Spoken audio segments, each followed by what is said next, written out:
With the trends that we're seeing now in the magazine industry, in publications in general, increased viability because of the, or I guess more optimal synergies between print and online, for example. Your magazine sales are moving up. Yes, they are. You know, advertising dollars are creeping up. Where do you see the magazine industry in the next 5 to 10 years? I really feel like the magazine industry is going to continue to grow. You know, there may be some naysayers that will disagree with me, but I mean, if you, like you just said, you notice it now, advertising dollars, like it's coming back around. You know, I just feel like it's really going to have to be a thing where the magazine itself, the magazine industry, we have to really embrace where technology is with the online portion, you know, of it. It's going to have to be something where it really is we're working hand in hand with each other to totally, you know, make it flourish, you know what I mean, the most that it can go. Yeah. But knock on wood, I really do. I think it's going to pick up in the next 5 years. I don't think we're ever going to be to where it was. Okay. But I take that back. I don't want to say that I don't think we're ever going to be. I think it's going to be a minute before we get back to where it was. Okay. But it's definitely on the rise. It's definitely. That's good news. That's good news. 5.9 seconds lost.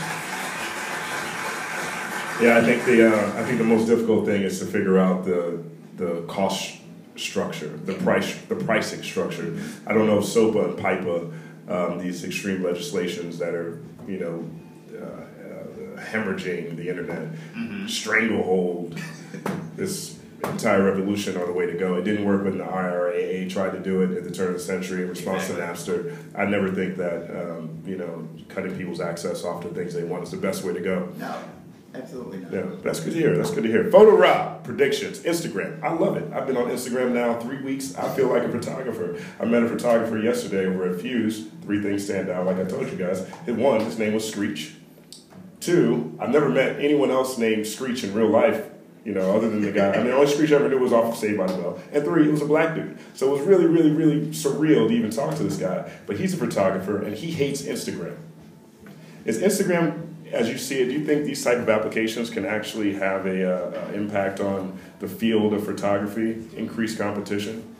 Well, I like those Instagram pictures. I love the filters because all the filters are like of old school film. Mm-hmm. And I love the like they got the one that looks like Polaroid. Yeah. They got the ones that look like the 1980s film. 1977. The yellows and the reds are kind of like the Kodachromes and stuff. And I love, like, I used to print that stuff. Mm-hmm. I would print black and white photos in the tray. You know what I'm saying? Yeah.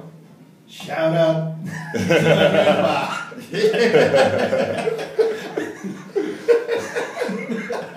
Back in the day, 5.9. I do love it, but you know what? I think the question you're talking about is that, you know, with, you know, and it's the same with music. You know, everybody's got access to the program. Everybody's, you know, put a microphone, plug it in the computer. You got the music programs, and if you got some skills to make beats, and you can rhyme, you know, you've got access to try to do some creating of your own. And with the inexpensive versions of the professional cameras, the lower end Nikon Canons, you can film, you know, you can make HD quality film and video, and you know, and I think competition makes the world stronger. So, you know, I think in a music, you know, sense, you know, I have noticed that there's just a lot more hip hop coming out, and it's tough to, you know, like in the old days, it was like, oh man, did you hear those, you know, 6 records that came out in whatever year, and you know every word to every joint. But now it's like, you know, every week, you know, there's a lot of artists dropping really dope independent hip hop in New York City and, you know, on the internet, that, you know, in our community and in a national sense, where, you know, you go to a lot of these blogs and like you hear great music being created all the time. And back in the day it was not the case. You'd go buy a record and you listen to it 10 times and you know every lyric to, you know, your favorite 3 songs or whatever. Right. But today it's just there's a lot of great music coming out, so I don't see that as bad, but I do see that as difficult for those trying to eat off of it, because there's so much music. It's like, you know, you can't buy everything, and you cannot, you know, especially with the internet, it's difficult to kind of monetize off of that. So for an artist, you know, it may be difficult, but, you know, yeah, I don't know. Yeah, you know, I spent all of 2011 asking every DJ that I met, are DJs the new black actors? I felt like a lot of things I was hearing from the DJ community sounded very similar to a lot of things that you heard from a lot of black actors around the turn of the century when all the rappers started getting all the movie roles. You had Samuel L. Jackson speaking up, for example, about that. Nia Long went on record and complaining. You had Taye Diggs. So there was a number of black actors who were speaking out about. What'd you say? Went to college. Word up. You had a lot of. He came to my first photo show. Thanks for coming, Taye. 4.6 second applause for Taye Diggs. Congratulations, that was a great success. But you had a lot of black actors commenting on the fact that rappers were getting roles based off their popularity.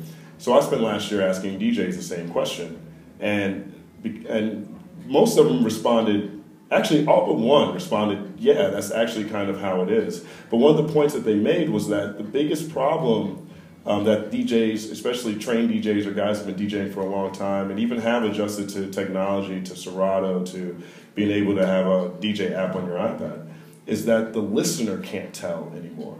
The listener can't tell what an actual really good DJ set sounds like. Do you think that, you know, I guess my question is, you know, along with some of these things that with these apps and especially with these lenses, I guess you can put on it, do you think it'll be, the viewer will just lose their appreciation for a very talented shot? Well, I think, you know, when you talk about things, it's like, I used to really worry, like, what are they playing on the radio, and what's popular, and what's really good. And you know, I'm a music fan. Yeah. Like, I love independent hip hop. I love it. I'm a consumer of it, and I don't think that the popular culture is looking at hip hop the way I'm looking at it. So it doesn't even really matter.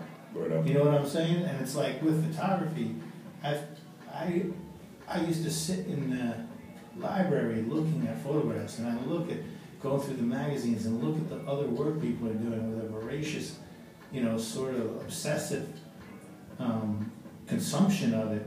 So I'm not looking at a picture. Like when I see an Annie Leibovitz portrait on the cover of said magazine, I know it's an Irving Penn photo done in color, that she was inspired. And I know she was inspired by those old Irving Penn shots of the dance companies. It's the same photos, beautiful. You know, so there's, you know, the popular culture kind of eats it. It doesn't necessarily, you know, it doesn't matter. Like, we all look at things that, you know, within our experience, and it's like, you know, it's the same way. Like, you could even with jazz back in the days, like people might know who Dizzy Gillespie or Miles Davis was, but they did, you know, did they really know who Clark Terry was? Did they really, you know, did they go, you know, and look like, oh, who was the drummer? Was this Philly Joe Jones on it? Like, who was playing sax on this joint? You know, they might know the popular ones, but it doesn't necessarily mean that's the best stuff that's being created. So, you know, the educated guy, and there's guys, you know, what's really exciting is guys now on the radio who really do love what we love too, and you know, they might in the evenings play and on the satellite radio shows. You know, there's a lot of satellite radio now that has everything that we love. You know, in the old days, like I was driving up and down the west. Like I remember when I was, you know, I used to drive up and down 9W so that I could get WKCR. Right up.